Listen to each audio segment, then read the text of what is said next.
Cedo ora il microfono, caratteristica di essere la più grande manifestazione aeronautica sul territorio nazionale, da sempre onorata dal massiccio supporto dell'aeronautica militare, con mezzi e uomini a terra, ma soprattutto in volo, con la concessione del qualificato intervento del reparto sperimentale di volo e con l'immancabile esibizione delle nostre frecce tricolori.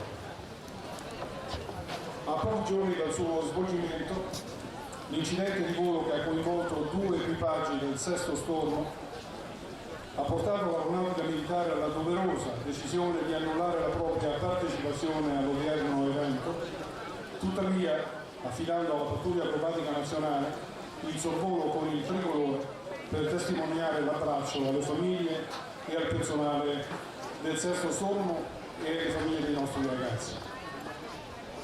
A questo punto è per me doveroso ricordare le parole del Presidente della Repubblica che le ha indirizzate proprio ieri a tutta la nazione, esprimendo la commozione e la vicinanza del popolo italiano all'aeronautica militare.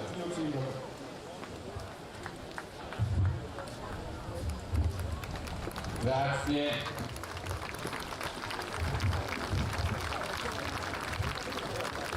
Buongiorno a tutti e benvenuti. Oggi la nostra spiaggia doveva essere invasa dal rombo dei motori degli aerei dell'aeronautica militare. Un rumore che echeggia a Jesolo da 18 anni e che nessuno aveva intenzione di spegnere. A volte però anche il silenzio può fare rumore ed è per questo che abbiamo deciso che l'Air Extreme, lo spettacolo del cielo, doveva svolgersi comunque. Lo abbiamo fatto col dolore nel cuore e con la commozione che sta caratterizzando questi giorni, ma con la consapevolezza che questo era l'unico modo per rendere omaggio e onore a chi dal cielo adesso ci saluta, ai 4 piloti dei 2 Tornado rimasti coinvolti nell'incidente di martedì scorso.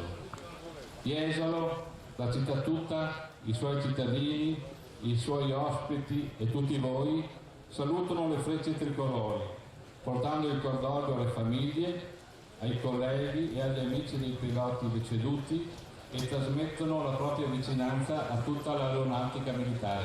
Grazie e buona giornata.